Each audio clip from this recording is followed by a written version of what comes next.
os assessores de vereadores, pessoal da casa, também as pessoas que nos acompanham pela TV Câmara, o canal 16.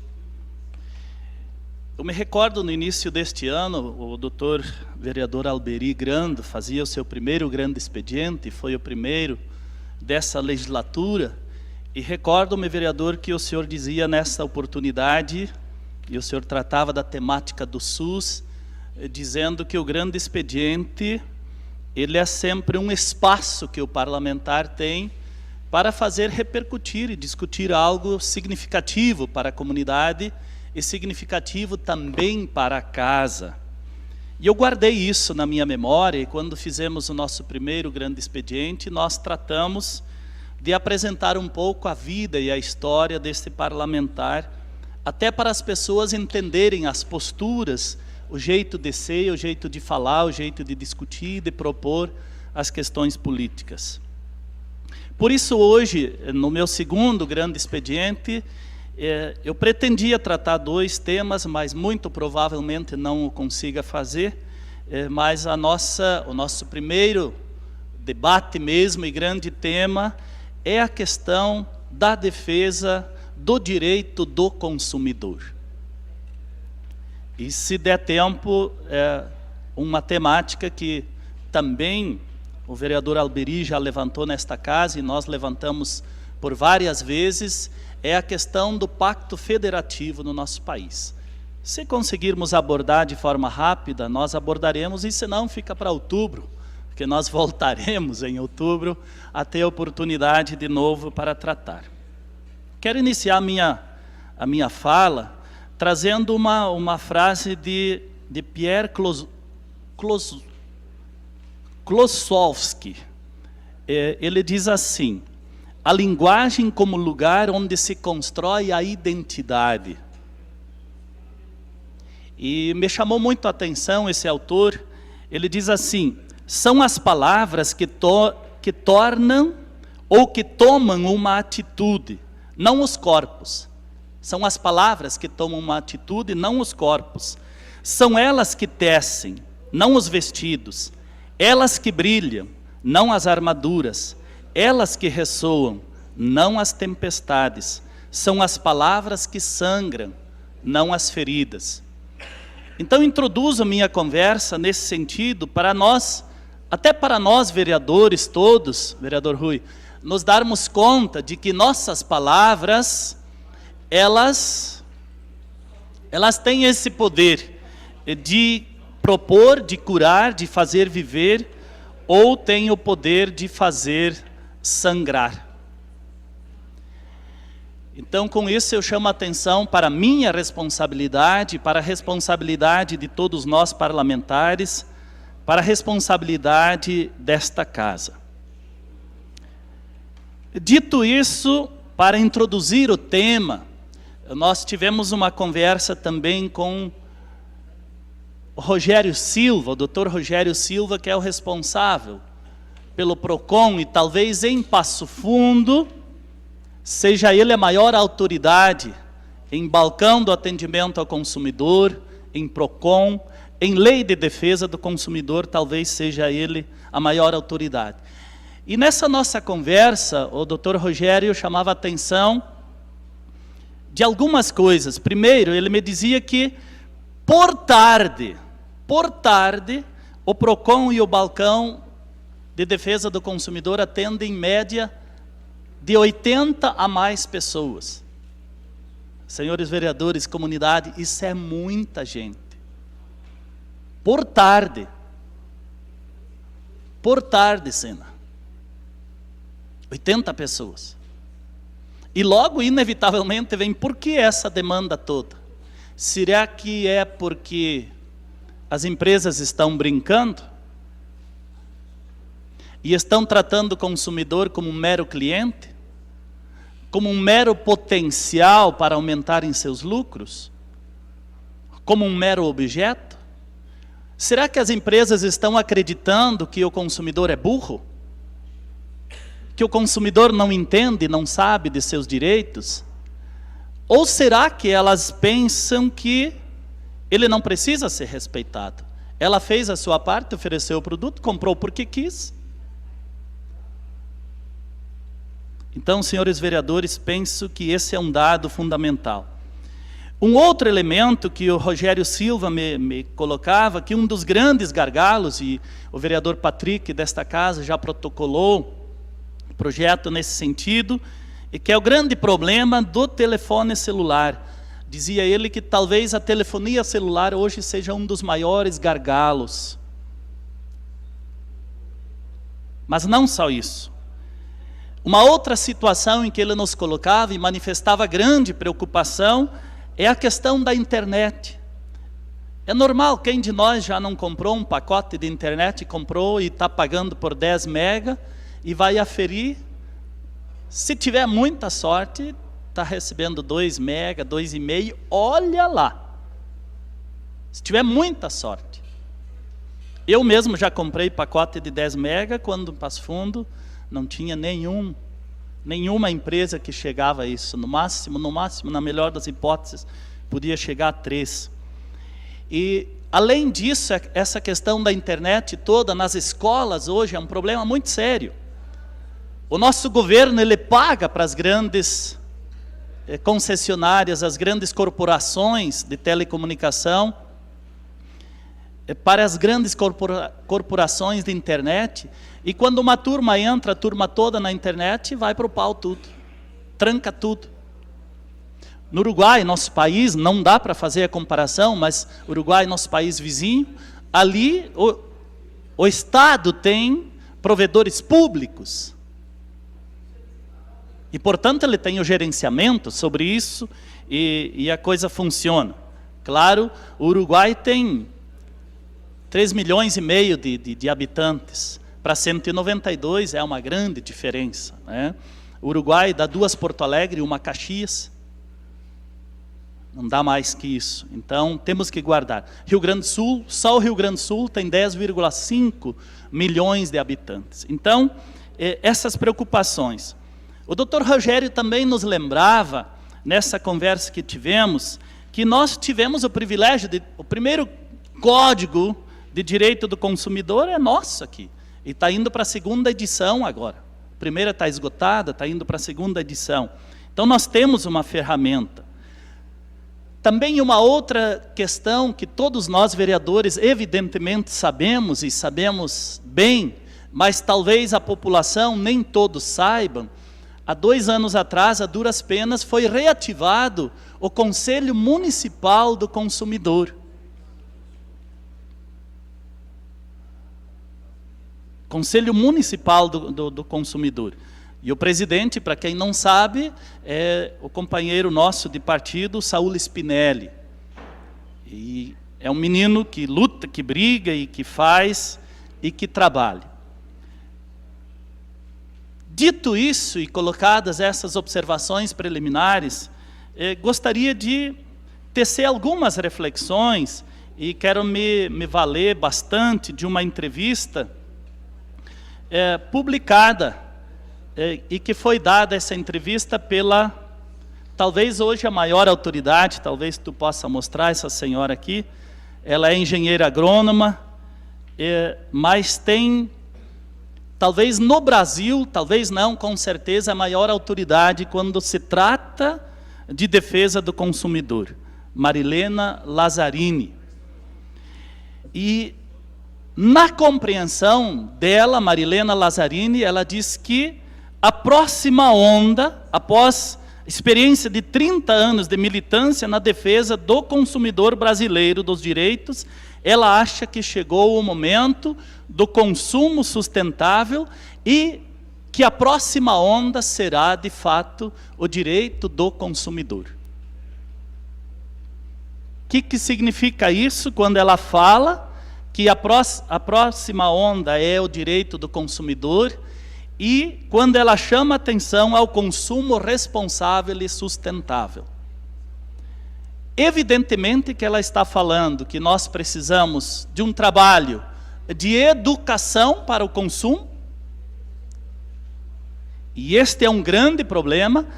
Nós estamos num país de economia de mercado capitalista, vereador Alex, E esse mercado ele se caracteriza pela descartabilidade. Não há defesa do consumidor que dê conta de um mercado tão desenfreadamente baseado na descartabilidade. Então nós precisamos realmente avançar. Se nós olhamos de 2005 a 2010, ascenderam da classe dos níveis de pobreza para a classe média no Brasil. Os dados oficiais são da própria Secretaria da Presidência da República, algo em torno de 45 milhões de pessoas. Isso é mais que uma Argentina inteira. A Argentina tem 41,2 milhões de habitantes. E no Brasil, ascenderam de 2005 a 2010, algo em torno de 45 milhões de pessoas. O que significa isso para nós legisladores? Para nós que temos a missão de, como eu dizia no início, tecer palavras, juntar palavras, e palavras que vão se tornar projetos, palavras que vão se tornar em ferramentas e instrumentos que defendam a nossa comunidade e que ajudem a nossa comunidade. Veja o que significam esses 45 milhões de habitantes. Se nós olhamos, Sena, tu que está lá lidando com um pequeno mercado, um pequeno açougue, não é verdade? Bah, que boa notícia, são 45 milhões de consumidores num primeiro momento. Mas também, imaginem pessoas que nunca tiveram acesso e que não têm órgãos reguladores para o consumo, e nem órgãos reguladores para a oferta de consumo que se tem, e pessoas que não foram educadas para o consumo, de repente se veem consumindo, ascenderam e com justeza querem consumir, e veem o que as classes que sempre consumiram vão estar consumindo. Junte-se a isso uma grande dádiva e uma grande graça que o nosso país conquistou nos últimos anos, que é o crédito para o pequeno, é o crédito fácil para o médio, mas sem a educação para o consumo. O que vão virar esses 45 milhões? Com facilidade, nichos de endividamento. Nichos de endividamento. Então, diante disso, nós precisamos de fato refletir, e refletir muito seriamente. Marilena Lazzarini, ela é participante e foi a fundadora do primeiro PROCON no país, em plena ditadura militar, onde era difícil organizações de defesa do consumidor. Era difícil uma manifestação, como as que vimos agora, eram impensáveis, eram impossíveis. Em 1976 foi criado o primeiro PROCON para a defesa do consumidor, e ela militou ali. Logo depois foi criado o IDEC, que é o Instituto Brasileiro de Defesa do Consumidor. O IDEC hoje tem mais de 20 mil associados no país, e não é ligado a nenhuma ferramenta, nem partidária, nem governamental, de forma nenhuma. Mas são ferramentas que estão aí para nos ajudar. E segundo ela, nós temos uma história que não é ruim para contar do ponto de vista da defesa do consumidor, mas é uma história que sofre gargalos, que tem problemas, que tem o problema da descartabilidade, que tem um problema que durante décadas nós ficamos privados das manifestações. E a abertura, de fato, depois que nós reconquistamos a democracia e superamos em tese a ditadura militar, nós tivemos que aprender a nos organizar e aprender a buscar também os nossos direitos. Quando se consegue isso, e se consegue a abertura, e se passa para a concessão, para as grandes empresas, deste serviço, sobretudo de telefonia, de internet, as grandes concessionárias e fabricantes de veículos, aí se precisou criar os órgãos reguladores. O que aconteceu? Esses órgãos reguladores se viam com a grande tarefa e perigosa e complicada tarefa de verificar a situação e a saúde financeira das empresas que se postulavam para assumirem os serviços, mas ao mesmo tempo elas também eram órgãos e tinham a tarefa proeminente de defender o consumidor. Como se vai fazer essas duas tarefas? Como o PROCON hoje vai fazer essa tarefa de defender o consumidor, quando ele foi criado, e o IDEC foi criado, ele foi criado para defender proposições coletivas, situações coletivas, que são esses casos grandes, hoje emblemáticos, da telefonia, da internet, da questão da fabricação dos veículos. Mas não se tem força de fiscalização. Veículos que poluem iguais aos nossos aqui no país, lá no exterior não se venderia de jeito nenhum. Nem para sucata. Nem para sucata. Mas aqui no país eles passam e passam despercebidos. A Marilena, ela diz, depois de 25 anos de luta no IDEC, ela diz que ela percebeu que há uma baixa prioridade na questão da defesa do consumidor na ordem econômica brasileira. Nós conquistamos o Código de Defesa do Consumidor na década de 90, aprovado aqui no Brasil, e ela diz que hoje 70% ainda não foi implementado. As empresas, quando elas têm iniciativa própria de tentar respeitar o consumidor, muito que bem. Quando elas não têm, o que o consumidor vai fazer? Vai entrar numa fila e muitas vezes, querendo ou não, e às vezes pela própria burocracia no qual se vê envolvido, ou pela demanda que tem, nosso judiciário se presta também, a rolar 1 ano, 2 anos, 3 anos, 4 anos, 5 anos, e o consumidor desiste. Ah, já terminei de pagar mesmo? Desisto, não vou mais atrás. Ah, já me desfiz do aparelho que não funcionou, já vendi o carro que deu problema no motor, já vendi o carro que deu problema na caixa, já vendi o carro que deu problema no diferencial, já me livrei. Né, Dalalan? Então nós temos hoje no Brasil, devagarinho, sendo organizado o Sistema Nacional de Informações de Defesa do Consumidor, o SINDEC. Este órgão, ele vai reunindo todas as informações, as reclamações, que diariamente são muitas, e eu volto a dizer, só o nosso balcão e o nosso PROCON aqui por tarde, mais de 80 atendimentos por tarde. Isso é muita gente, isso é muita reclamação, isso é muito problema. A Marilena chama também atenção para uma questão seguinte: reclamar é um ato de cidadania ou não é um ato de cidadania?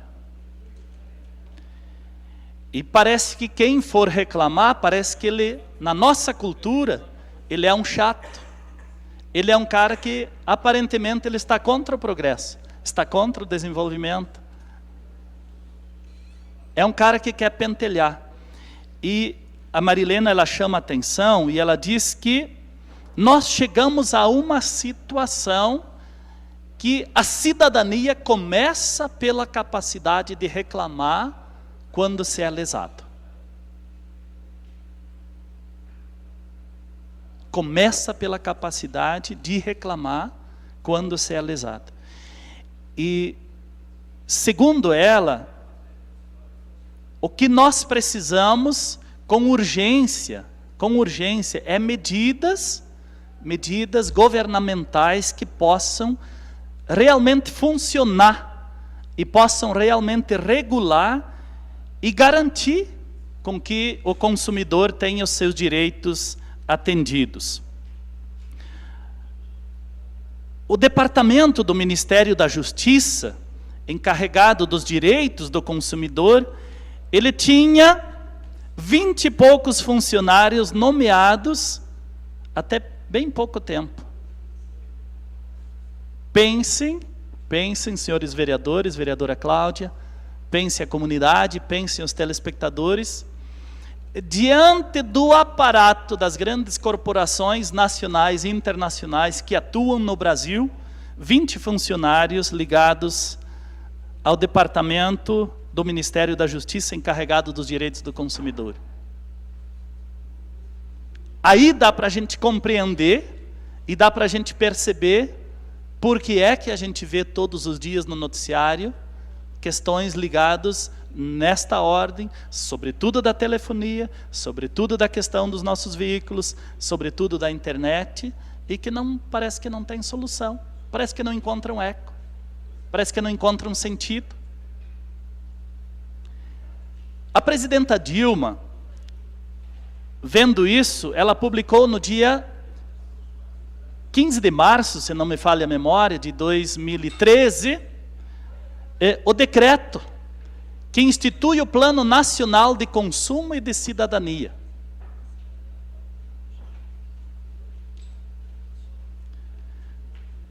Pode mostrar, por favor? É um decreto presidencial. E se nós olharmos, era uma das reivindicações que a Marilena fazia, e eu volto a dizer, a maior autoridade nesse país na questão da defesa do consumidor. E ela chama a atenção, e hoje de manhã, em conversação com o Rogério Silva, que está fazendo um bom trabalho, e foi um acerto do nosso prefeito colocar o Rogério Silva nesse lugar, com essa tarefa. Ele nos dizia, o decreto é bom, como ferramenta ele é bom, como instrumento ele é bom. Agora, como vamos fazer para que ele realmente funcione, vereador Rui? Como vamos fazer? O artigo 1º, ele decreta o seguinte, ele diz assim: fica instituído o Plano Nacional de Consumo e de Cidadania, com a finalidade de promover a proteção, a defesa do consumidor em todo o território nacional, por meio da integração e articulação de políticas e programas e ações. Parágrafo único. O Plano Nacional de Consumo e Cidadania será executado pela União, em colaboração com os estados, com o Distrito Federal, os municípios e a sociedade. São diretrizes do Plano Nacional de Consumo, vejam só o artigo 2º, diz assim, a educação para o consumo. Ali está um problema. A educação para o consumo. Não basta oferecer produtos decentes para o consumo, crédito para o consumo, se nós não nos educamos para o consumo. E aí é um longo caminho. O MEC, quando foi criado, foi aprovado o Código de Defesa do Consumidor, ele colocou de forma transversal no Ministério da Educação, a educação para o consumo. E a implementação, cadê? A implementação, cadê?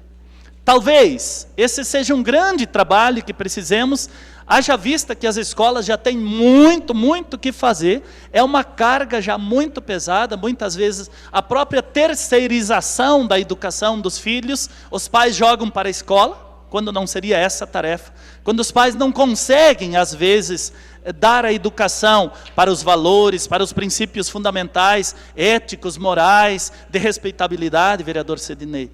A escola, às vezes, tem que fazer isso, tem que ser pai, tem que ser mãe, tem que assumir essa tarefa. Querendo ou não querendo, ela se vê obrigada, senão ela não consegue desenvolver sua tarefa de formação daquele cidadão. Mas a escola, ela vai ter que abraçar mais essa questão. As igrejas, talvez, vereador Sidney, talvez possam contribuir muito na medida em que vão ajudando as pessoas a refletirem, a não cairmos desenfreadamente nessa ciranda do consumo pelo consumo. O inciso 2º do artigo 2 diz assim, adequada e eficaz prestação de serviços públicos.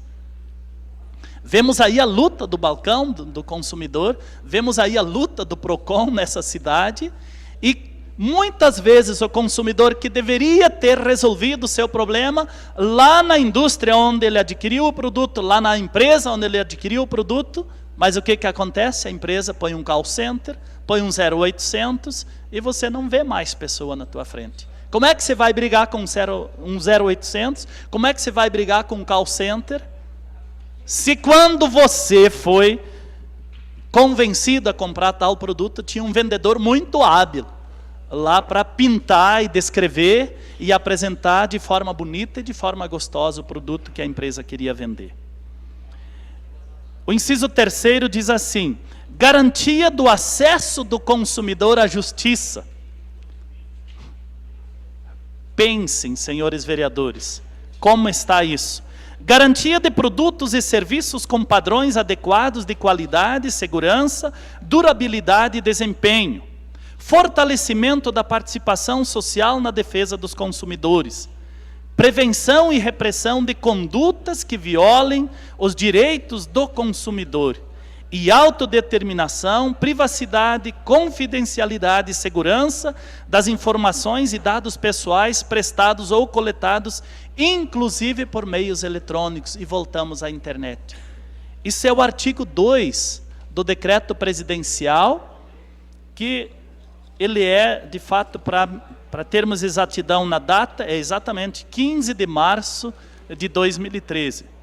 Senhores vereadores, penso que aí está uma tarefa muito grande. E nós, como Casa Legislativa, acho que temos o direito, aliás, o dever, de nos envolver nesse processo e potencializar nossa comunidade, a quem sabe, devagarinho, até organizarmos grupos de consumo, cooperativados de consumo. Assim como temos grupos cooperativados de produção, de oferta de produtos, grupos cooperativados na defesa dos seus direitos, quando se trata de salário, quando se trata de jornada de trabalho, quando se trata de saúde, quando se trata de ticket de alimentação, nós criarmos devagarinho também grupos cooperativados de consumo, onde a gente possa trabalhar em conjunto, onde a gente possa barganhar preços, onde a gente possa barganhar direitos. Finalizando esta temática da defesa do consumidor, eu deixo como reflexão este pensamento da Marilena, quando ela diz assim: os 45 milhões que ascenderam economicamente na economia brasileira, ela diz, são os mais vulneráveis dos vulneráveis. A publicidade foca diretamente neles. Deflagra-se um marketing agressivo para uma população que ascendeu e com todo direito quer consumir. Mas elas estão replicando os padrões de consumo que vêm nas camadas superiores e estão se endividando cada vez mais. Cada vez mais.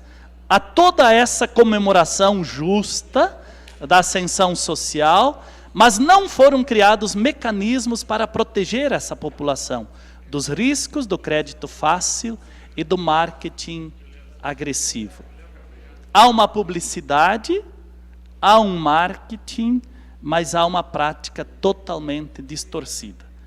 Então, me parece, senhores vereadores, que nós temos aqui em Passo Fundo, temos um PROCON organizado, temos um balcão do consumidor organizado, temos um responsável sério, que é o Dr. Rogério Silva. Mas se nós não somarmos força, se nós não ajudarmos a formarmos nossos consumidores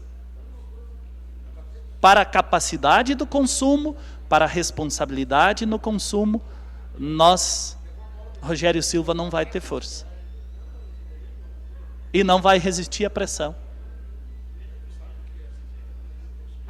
Se nós olharmos todo o processo que temos dos órgãos reguladores, hoje, como é que os órgãos reguladores vão exigir nessa ciranda que nós temos? Quando eles têm que garantir a saúde financeira daquelas empresas, para que de repente não se faça concessão e logo ela quebre, mas ao mesmo tempo ela tem que defender o consumidor. Qual é o lado mais fraco? Consumidor. Então, senhores vereadores, eu Agradeço o espaço, de fato, e chamo a atenção para que a gente possa ficar atento a isso e possamos fazer repercutir muitas vezes isso ainda aqui nesta casa, para que também o nosso PROCON aqui no município possa ter força e que o Rogério possa não desanimar. Muito obrigado.